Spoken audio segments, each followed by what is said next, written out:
Hazrat Amirul Momineen, Hazrat Khalifatul Masih Khamis, Jalsa Salana Bartania. खिलाफत क्या है एक फजले अज़ीमे रब रहमा है. For many of us, the International Annual Convention, or Jalsa Salana in UK, is a culmination of the best of the year, a spiritually uplifting and emotional experience. The reason for it all? The presence of Hazrat Khalifatul Masih. For us, the Jalsa ends there, and we wait for the next year. For Hazrat Khalifatul Masih, it's only a drop in the ocean compared to his countless activities during the year. Join us for the next hour while we take you on a journey with Hazrat Khalifatul Masih as we rewind 1 year back and provide you with just a small glimpse into just some of the activities of Hazrat Khalifatul Masih and relive those divine moments. After the memorable and blessed days of the International Annual Convention of last year, Hazrat Khalifatul Masih embarked on an incredible journey across the far east of the world. This was to be Hazur's second visit to the region. Previously, Hazur was here in 2006, his first stop, Singapore. What made his trip to Singapore even more spiritual than it would be was the fact that the Ahmadiyya Muslim communities in Malaysia and Indonesia have been violently persecuted for the past few years. Even the national authorities have given in to some demands of anti-Ahmadi religious extremists, and many activities of the community have been banned. Hazur coming to Singapore enabled these brave souls to see their Khalifa in person, rejuvenating their hopes and healing spiritual wounds. This meant that in over a week, Hazur spent a large portion of his time personally meeting more than 6,000 people from over 20 countries in the region who had come to meet their Khalifa. This love between the Khalifa and his beloved people was apparent in the emotional Friday sermon delivered by Hazrat Khalifatul Masih at Masjid Taha. हमारे मुखालफिन नहीं जानते कि अहमदियत वो हकीकी इस्लाम है जिसने अपनी जड़ें हमारे दिलों में लगाई हुई हैं और कोई मुखालफत और कोई तेज़ आंधी हमारे ईमान की मजबूत जड़ों को हमसे जुदा नहीं कर सकती. अहमदी खुदा ताला के फजलों के नज़ारों को देखकर किस तरह अपने खुदा से किए हुए अहद से मुंह मोड़ सकता है. हज़रत सल्लल्लाहु अलैहि वसल्लम के आशिक़ सादिक़ से जुड़कर फिर किस तरह अपने बंधन को तोड़ सकता है. Hazur also held a bath or initiation ceremony for those who had just joined the Ahmadiyya community. To mark Hazur's visit, a special reception was held in the heart of Singapore, which was attended by leading public figures, government officials, foreign ambassadors, and leading statesmen. Prior to the reception, Hazur was interviewed by members of the Indonesian press. In his keynote address, Hazur explained the basis for a just economy, the need for equity between nations, the misrepresentation of Islam, and his concerns of an increasing risk of a third world war. In the world, the people say what Islam is connected with violence. I think that's very wrong. So I'm very glad that the movement like yours will do something to correct this image that Islam means peace and harmony with other religions. Islam teaches that all of these resources are the combined property and wealth of all mankind. Thus, all of these blessings are for all people, and so they should all derive benefit from them. Tonight, I begin to listen to the real words of Islam, that is tolerance. I really thank God for this wonderful man of God, that he had the vision to really speak about peace for the world. And that is really the message that really touched my heart. Before he departed from Singapore, many members of the Indonesian press had the opportunity to speak to Hazur in light of the beliefs of the community and the wave of persecution in Indonesia. I need vision, interpretation about revelation, about prophet. This question was also asked to the Holy Prophet ﷺ, and it is mentioned in the Quran. And Kuffar says, "You just your vision, and then we shall accept some of your views." Why should, if we believe that it is from Allah, then why should we change? 125 years ago, it was only one man. And now when he died, he was almost 500,000. And now, every year, we are getting more than 500,000 people joining Ahmadiyyat. And now we are more than 100 million or 150 million. So why should we fear? After a blessed 10 days in Singapore and bringing hope to thousands, Hazur departed for the next part of his journey to Australia. The Australian Ahmadiyya community is one of the earliest international communities established outside of India. Hazrat Musa Hassan Khan Sahib was the first Australian to enter the fold of Ahmadiyyat in 1903. The community has grown since then, establishing centres across Australia and becoming an integral part of Australian society. The first Ahmadiyya mosque in Australia was set up in Sydney, called the Baitul Huda Mosque, which was to serve as the headquarters for the community.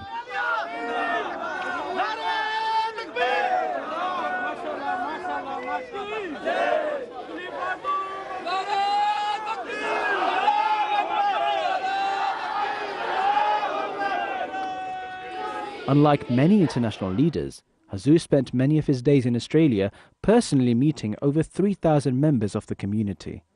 Over the next month, Hazur would inaugurate 2 mosques in Australia, inspire thousands and reach out to millions.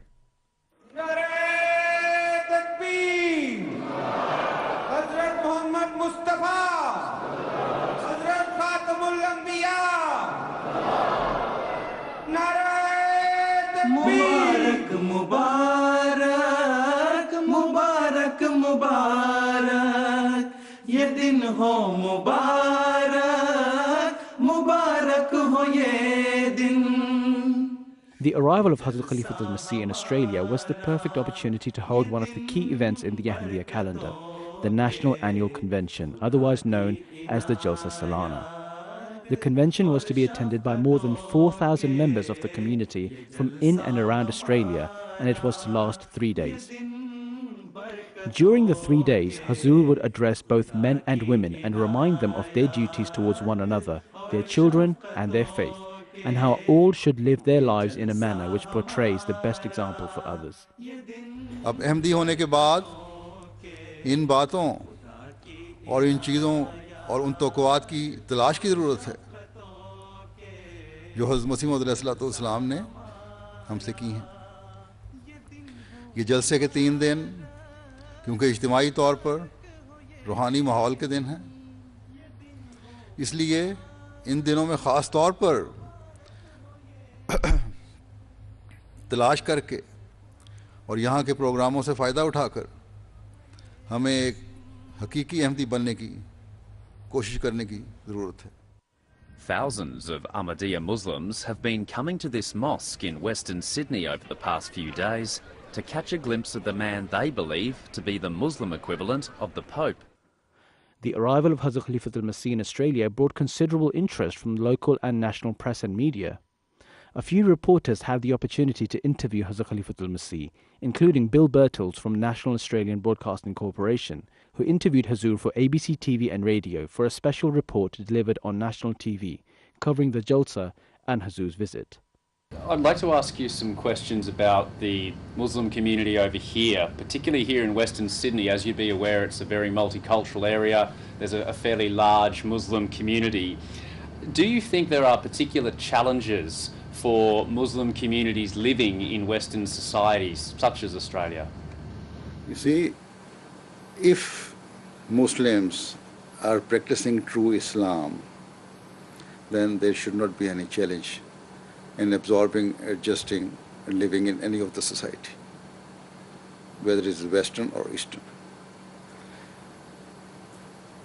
In a short sentence, we have made a slogan of the teachings of Islam, that is love for all and hatred for none. And if that message is there, and as I have already said, the love of your country is part of your faith, both these messages are such, or the slogans are such, that I don't feel that we have any problem in adjusting ourselves in any of the society. During his tour of Australia, Hazrat Khalifatul Masih also visited Melbourne, the first time for a Khalifa to visit the city.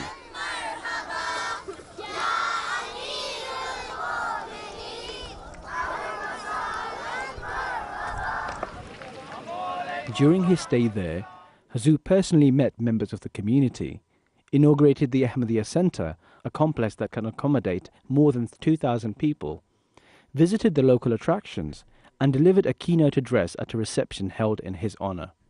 The key themes espoused by His Holiness in many of his addresses, those of religious tolerance, loyalty to country, rejection of extremism, rebellion, disorder, commitment to community, and the pursuance of peace, they resonate with the key values of the Australian military and all true Australians.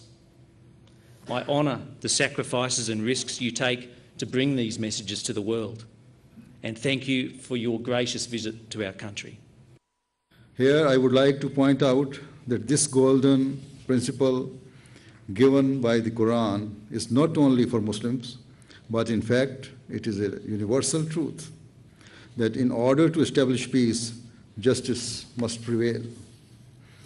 Unfortunately, when in the name of bringing peace, major powers interfere in the matters of other countries, they do not uphold the requirements of justice to the necessary degree or in minute detail.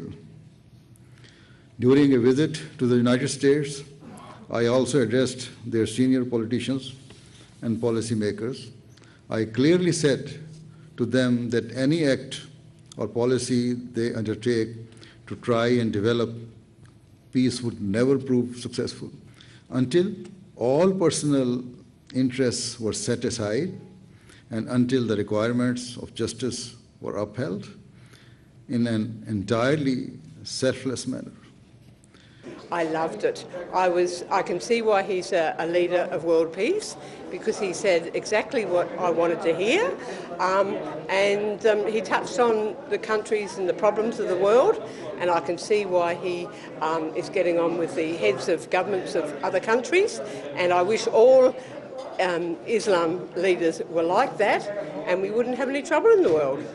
It was an absolute honour for me to meet His Holiness. Truly, the values that the Ahmadi culture actually preaches are very, very close to our own. The love for all, hatred for none is a fantastic message, and it's something that the entire community should embrace. Well, I thought his speech was very challenging, and I thought it was very important for us to be confronted with issues of the lack of justice in our world and the real importance of getting all people together to work together. There's not some people good, some people bad. We must always work together. I thought that was the message that I took out of what he was saying. It seems like after seeing His Holiness that there's been a special seed of peace sown in Melbourne. On his return to Sydney, Hazrat Khalifatul Masih led the Eid al-Adha prayers, with over 2,000 people attending at Bab al-Huda Mosque, the second time for a Khalifatul Masih to lead Eid prayers from Sydney. The spiritual leader of the global Ahmadiyya community, Mirza Masroor Ahmad, is currently visiting Australia for the first time since 2006. Following Hazur's previous interviews by the press, radio and ABC News 24, ABC Asia Pacific Current Affairs programme Newsline did a special 5-minute interview with Hazrat Khalifatul Masih, which was broadcast to the entire Asia Pacific region, with viewership in the millions. In the interview, Hazur was questioned on his continued efforts of spreading the message of peace to many world leaders and the continued acts of violence and hatred perpetrated against the Ahmadiyya Muslim community in some parts of the world. As leader of the Ahmadiyya, you've spent a lot of time promoting interfaith dialogue with followers of other streams of Islam. Has your work been successful? We have been trying, and as far as interfaith dialogues are concerned, it is we are being widely accepted everywhere, and our motto, love for all and hatred for none, is liked everywhere. This is the true picture of Islam.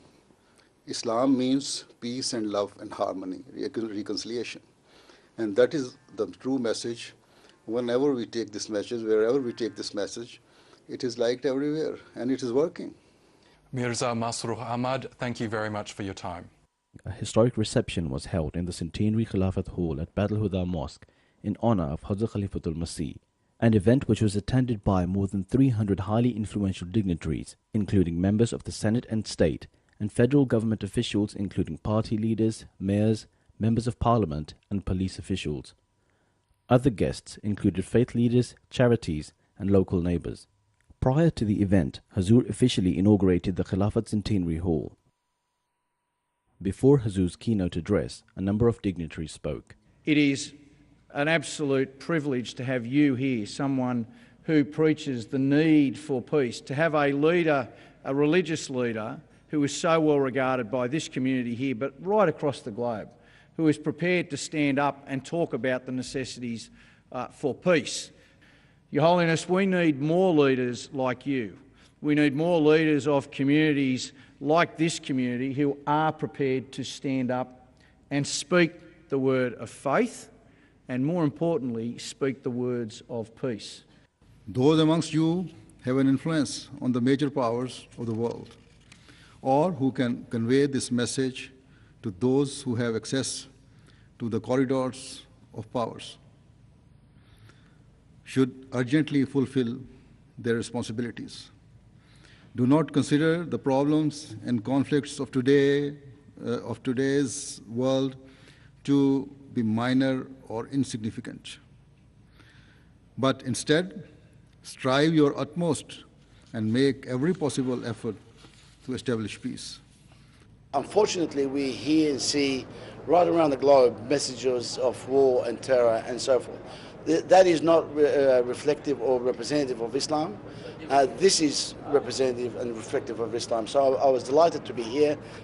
Peace is Islam, and he's carrying the message of Islam to Australia in a way that no others have done. And it was just a beautiful message to convey to the wider Australian society. It's absolutely magnificent to be able to hear the true message of Islam as distinct from sometimes the aberrations that are put out there.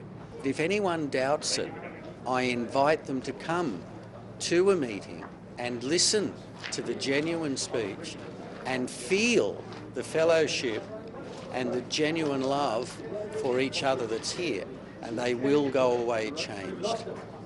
Soon after, Hazrat Khalifatul Masih visited the Ahmadiyya community in Brisbane and inaugurated Brisbane's first Ahmadiyya mosque, Bait al-Masroor, capable of housing more than 2,000 people. A small reception was also held in celebration of the mosque opening, attended by local politicians and neighbours. Hazur also visited local attractions around Brisbane and Gold Coast. After nearly spending a month amongst the Australian Ahmadiyya Muslim community, Hazrat Khalifatul Masih departed for New Zealand. Upon arrival in New Zealand, Hazur was welcomed by community members who numbered near 400 in Auckland.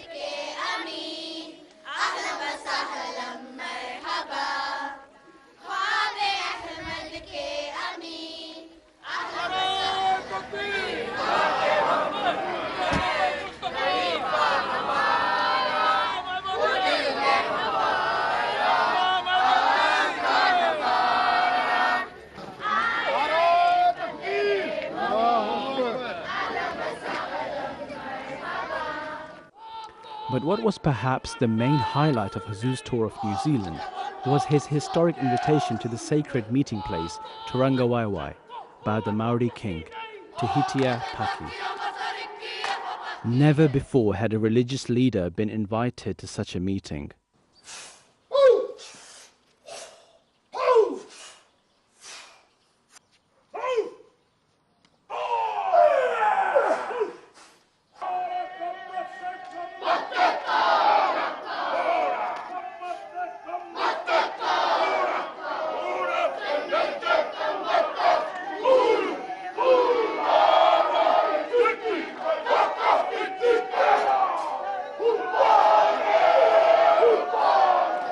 Hazur and his entourage were honoured by Maori men, women and children with the haka and seated at the head of the congregation, attended by the Maori king and queen, elders of Maori tribes and members of the Ahmadiyya community of New Zealand. The meeting took place in the traditional Maori way, with an introduction and welcomed by the Maori elder, followed by traditional songs.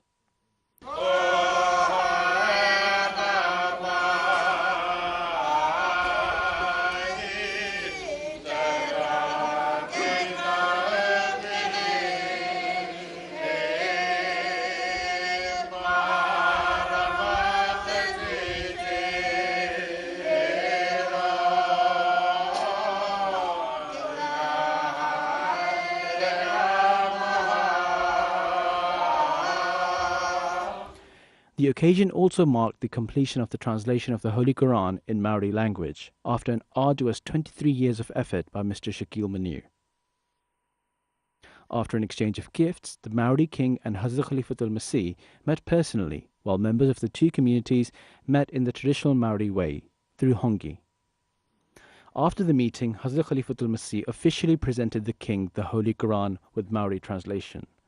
Ki te whakarewa I te pukapuka tapu a te whakapono Muslim I roto I te reo Māori, anei ngā whakamahuki. The meeting at the marae was one of significant importance and interest. This was the first time a religious leader was invited to the marae. The national media was there to cover the event, including Maori television, which did a special report on the event.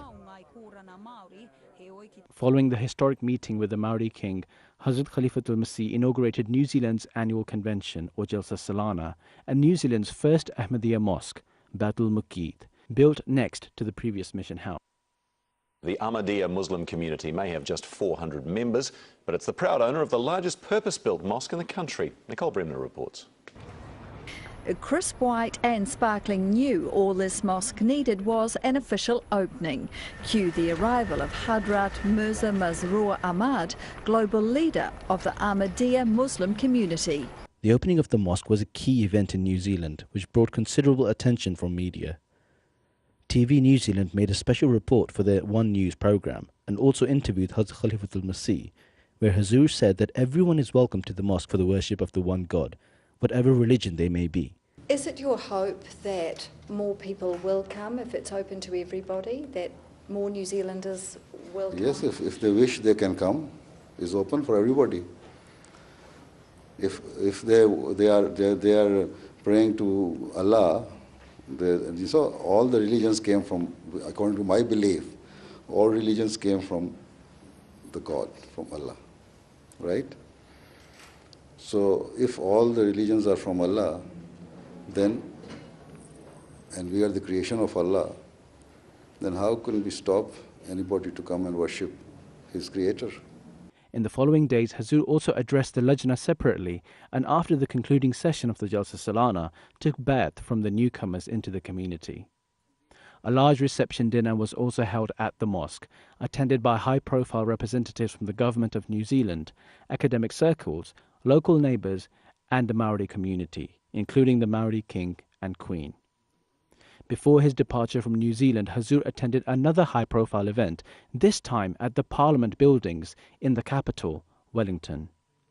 Among the many guests attending were members of Parliament, foreign ambassadors, including Ambassador for Israel, Iran, Britain and Cuba. Hazur delivered his keynote address, adding to his continued efforts of reaching out to world leaders, as he has done at the British Houses of Parliament, the US Capitol Hill and the European Parliament. It is a requirement of loving one's nation that if it is ever attacked, it is the duty of a citizen to be ready to give every sacrifice for its defense and to liberate the nation. Nevertheless, if the conflict can be resolved in a cordial or peaceful way through negotiations and diplomacy, then one should not needlessly invite death and killings. Hazur's last stop on his epic tour of the Far East was Japan. The majority of the Ahmadiyya Muslim community reside in the city of Nagoya, where Hazur spent most of his days. The highlight of Hazur's visit was the inauguration of a recently purchased building which is to be converted into a large mosque for the Ahmadiyya community, which inshallah will make it the largest mosque of Japan. A large reception was also held in Nagoya, attended by more than 150 influential guests, some of whom spoke in great praise of the community in their humanitarian services during earthquakes and the recent tsunami, even outlining services of Chaudhry Zafrullah Khan Sahib towards Japan during his days in the United Nations. In 1951, when the Treaty of San Francisco was signed, Sir Zafrullah Khan Sahib delivered a speech. At the time, he was the Foreign Minister of Pakistan, a very devout member of the Ahmadiyya community. He said, "We must establish peace in Japan with equality and justice, not with hatred and vengeance." In this manner, he safeguarded the Japanese stance. We must always keep in mind the spirit of Mr. Khan's speech. The need of the time is for us to step forward with a spirit of reconciliation, because if we do not become true ambassadors of peace, a great calamity could easily befall the world. Hazur was also interviewed by a prolific national newspaper, the Asahi Sinbun. In the interview, Hazur spoke of the international Ahmadiyya Muslim community, his duties as the leader of tens of millions of followers, and the establishment of the Ahmadiyya city in Pakistan called Rabwa. In Tokyo, a Q&A session was held with a large number of ministers, members of parliament, journalists, and corporate leaders. This gave many an opportunity to pose questions directly to Hazrat Khalifatul Masih, where he demystified many aspects of Islam and laid out some of the most beautiful teachings of the Holy Quran. Shortly before the end of his trip, during his visit to the famous Sensoji temple in the heart of Tokyo, Hazur very quickly became the center of attention, where nearly all visiting wished to meet Hazur and have a picture taken with him. This was reflective of his whole tour of the Far East.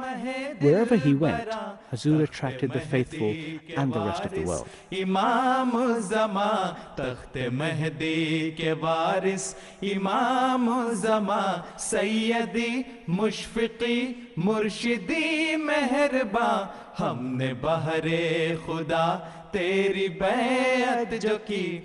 An incredible and historic journey for some, but for Hazrat Khalifatul Masih, a small part of his many innumerable duties towards mankind. And it's not like there's a break in his work. Upon his return to the UK, Hazur addressed the Pan-African Ahmadiyya Association event celebrating 50 years of independence of many African countries, attended by many members of the Ahmadiyya community of African origin, as well as representatives of many African governments from high commissions and embassies. In his keynote address, Hazur spoke of the need of African nations to put aside self-interest and to become united. If this belief is developed, that the loyalty we owe to our country and the success of our nation are our ultimate priorities, above and beyond all other interests, then success will flow forth. Such attitudes will be the means of making your independence permanent and will open many future avenues of success and progress. It is my prayer that they all realize that prioritizing their national interests above their personal interests are the golden keys that unlock the gates to permanent freedom and success. Perhaps the most anticipated event to be attended by Hazrat Khalifatul Masih was the historic Conference of World Religions, organised by the UK Ahmadiyya Muslim community at Guildhall in London.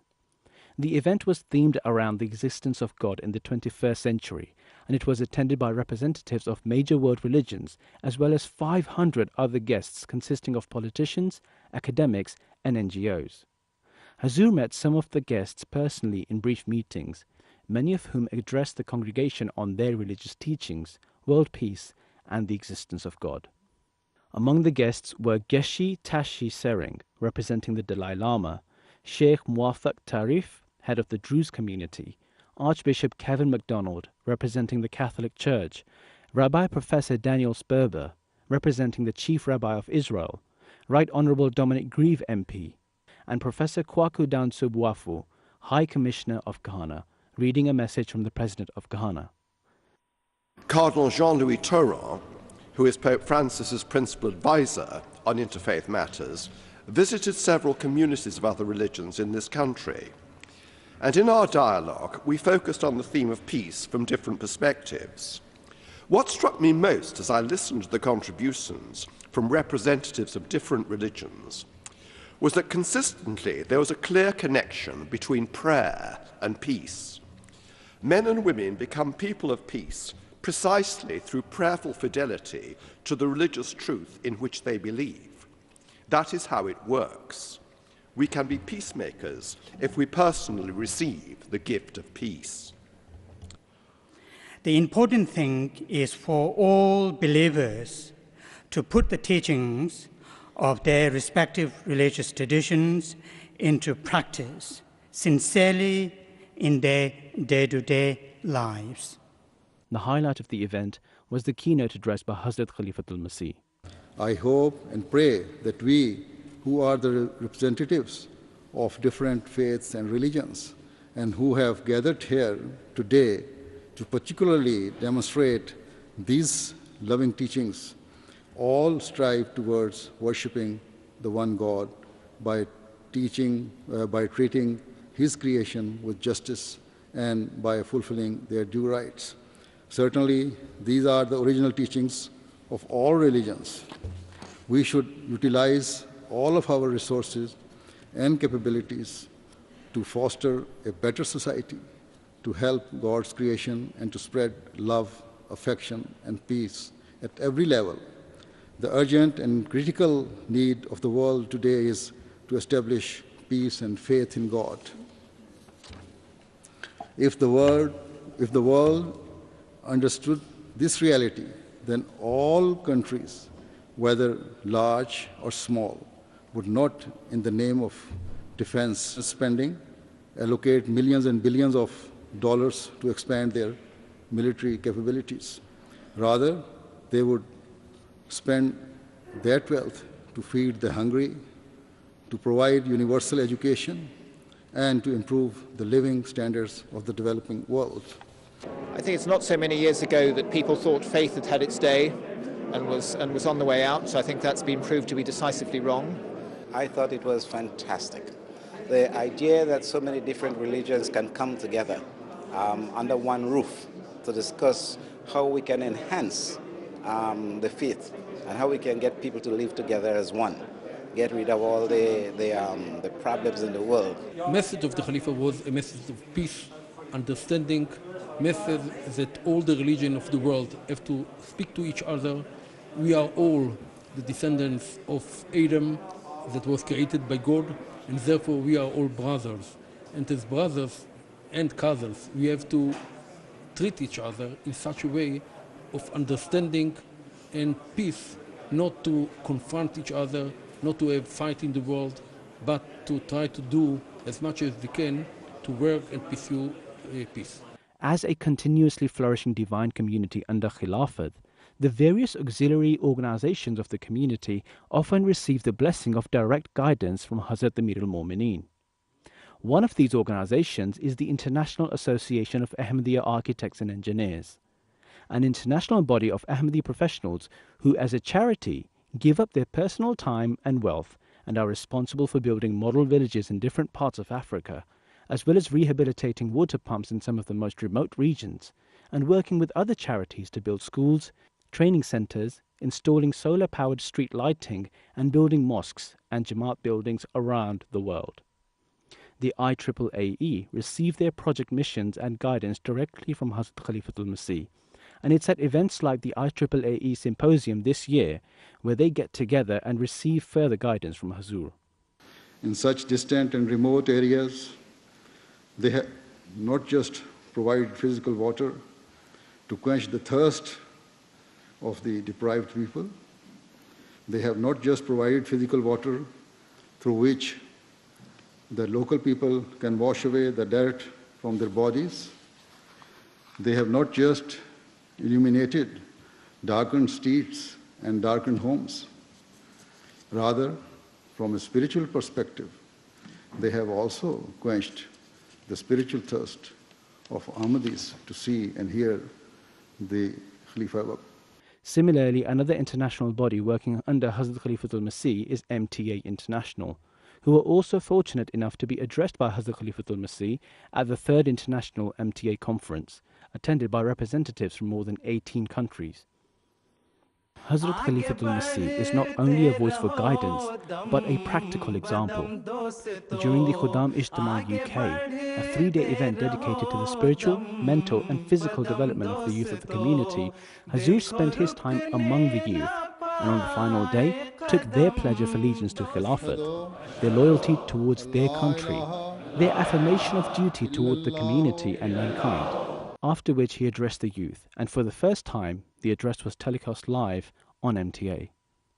Khudamul Ahmadiyya should always remember that successful nations and successful people are those who do not stand still, but who always try to move forward with firm conviction and who seek to continually improve and to spread far and wide. It has been 125 years. 125 years of witnessing divine miracles and help of God through the prophethood of the promised Messiah ﷺ. And then a continuation of that blessing over 100 years through Khilafat. To celebrate and mark the occasion of 125 years since the founding of the Ahmadiyya Muslim community, and under guidance from Hazur, a series of programs were broadcast in Arabic on MTA, direct from the birthplace of Ahmadiyya, Qadian, in India. The series culminated on the final day, the 23rd of March, in a truly unique way, an address delivered by Hazrat Khalifatul Masih in Arabic. In the address, Hazur spoke to the Arab world directly. Assalamu alaikum ayyuhal atqiya'ul asfiya minal arabil araba. Assalamu alaikum ya ahla arzin nabuwate wa jirana baitullahil uzma. Antum khaira umamil islami wa khaira hizbillahil ala. Ma kana liqawmin an yablugha sha'anakum qad zidtum sharafan wa majdan wa manzila. وكافيكم من فخر أن الله افتتح وحيا من آدم وختم على نبي كان منكم ومن أرضكم وطنا ومعاوا ومولدا وما أدراك من ذلك النبي محمد المصطفى سيد الأصفياء فخر الأنبياء وخاتم الرسل وإمام الورى قد ثبت إحسانه على كل من دب على رجلين ومشى وقد أدرك وحيه كل فائت من رموز ومعان ونكات ولا وحيا دينه كل ما كان ميتا من معارف الحق وسنن الهدى اللهم فصل وسلم وبارك عليه بعدد كل ما في الأرض من القطرات والذرات والأحياء والأموات وبعدد كل ما في السماوات وبعدد كل ما ظهر واختفى وبلغه منا سلاما يملأ أرجاء السماء طوبى لقوم يحملوا نير محمد صلى الله عليه وسلم على رقبته وطوبى لقلب أفزع إليه وخالته وفي حبه فناء. الحمد لله ثم الحمد لله أولا وآخرا وفي كل حين. Following this, again under Hazur's guidance, another 4-day broadcast was made, this time at the occasion marking the Khilafat Day, where again on the final day of broadcast, Hazur addressed the Arab world, this time from MTA studios. Hazur spent a considerable length of time in the studio, giving his message and even conversing with live phone callers from around the world.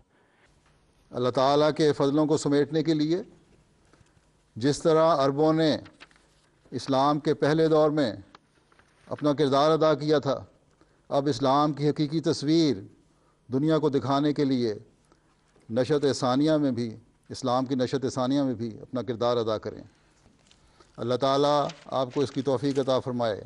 बस आज दुनिया में फैले हुए तमाम अरब अहमदी अपनी ज़िम्मेदारी समझें कि आपने अपने इस फ़र्ज़ को पहले से बढ़कर अदा करने की कोशिश करनी है।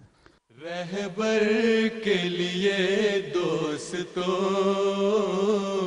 रस्ते को सजा दो और दीदाओ दिल फर्शे सरे राह बिछा दो. In the previous year, Hazoo's only other tour of a country was his tour of Germany, which included the famous Jalsa Salana of Germany.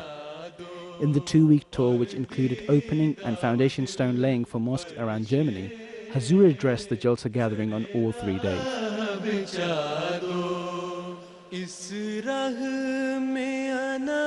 Hazoo's addresses included the Friday sermon of Jalsa,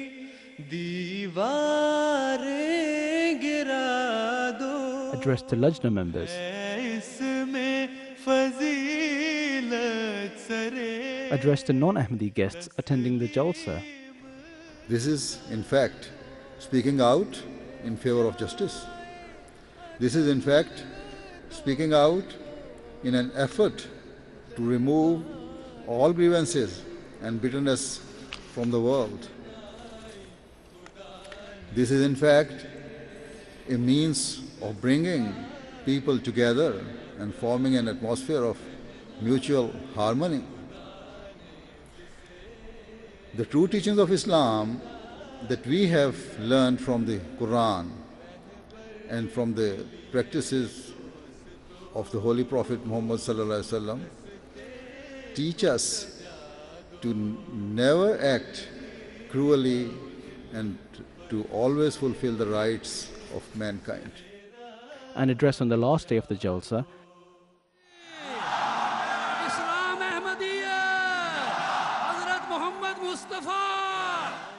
and the Ba'ath ceremony.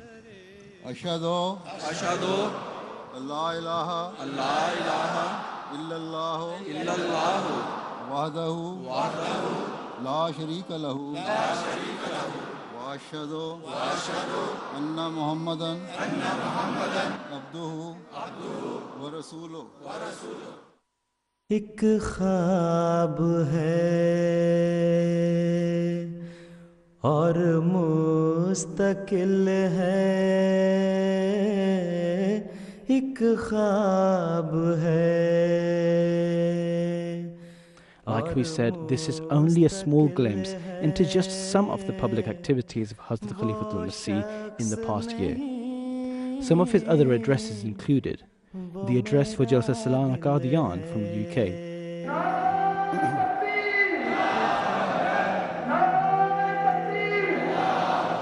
हज़रत मसीह मौद अलैहिस्सलाम की जमात के साथ अल्लाह ताला की मदद हमेशा से थी, है और इंशाअल्लाह रहेगी. पाकिस्तान या बाद मुल्कों में जो जुल्म और ज़्यादतियाँ हो रही हैं, ये इंशाअल्लाह ताला एक दिन हवा में उड़ जाएंगी. हमारा काम है अपने मौला का दामन, अपने अल्लाह का दामन हमेशा पकड़े रहें और कभी ना छोड़ें, कभी अपनी वफा में कमी ना आने दें, कभी अपने ईमान में कमज़ोरी ना आने दें, कभी अपनी दुआओं में कमी ना दिखाएं, कमी ना आने दें, कि यही हमारी कामयाबी का ज़रिया है. अल्लाह ताला हमें इसकी तौफीक अता फरमाए.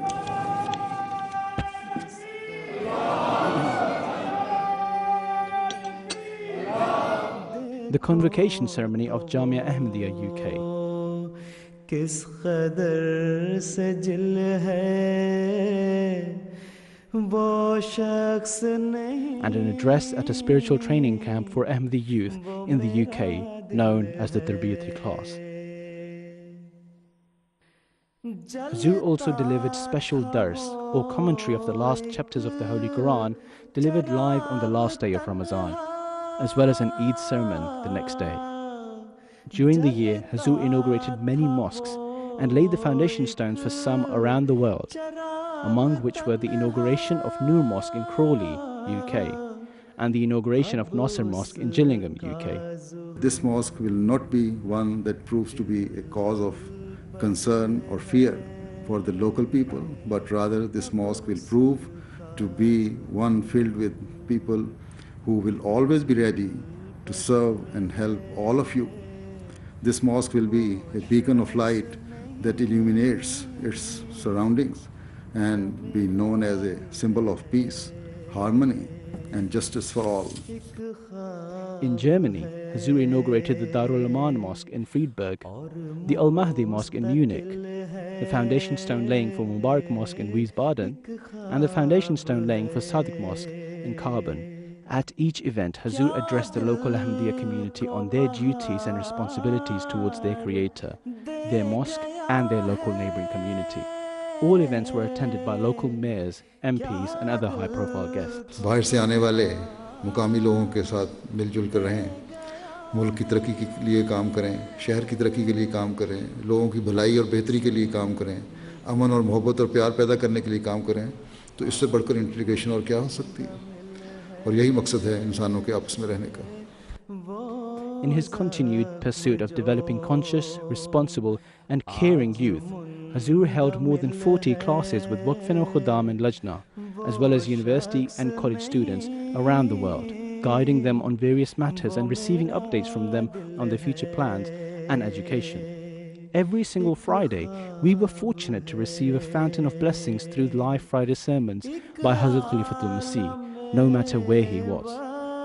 Among the various interviews and news coverage of Hazrat Khalifa al-Masih, especially during current world events, was a special report by British broadcaster ITV and BBC Radio Asian Network and World Service, both covering stories on the current state of Muslims and the concept of Khilafat in Islam.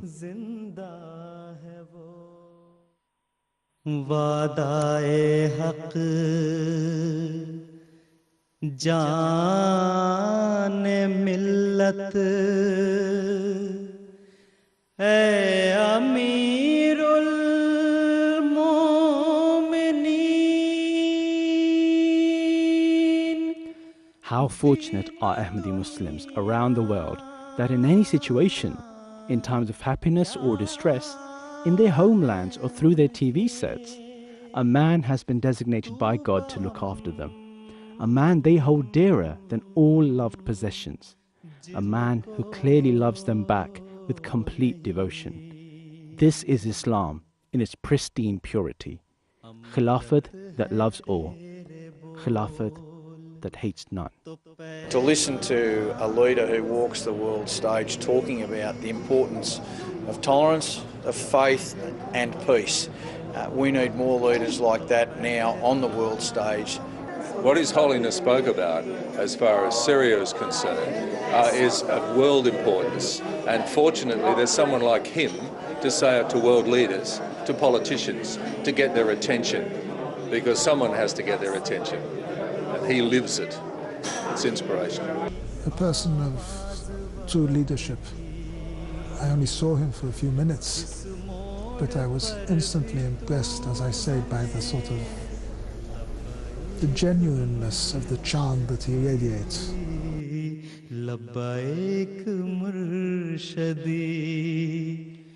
If you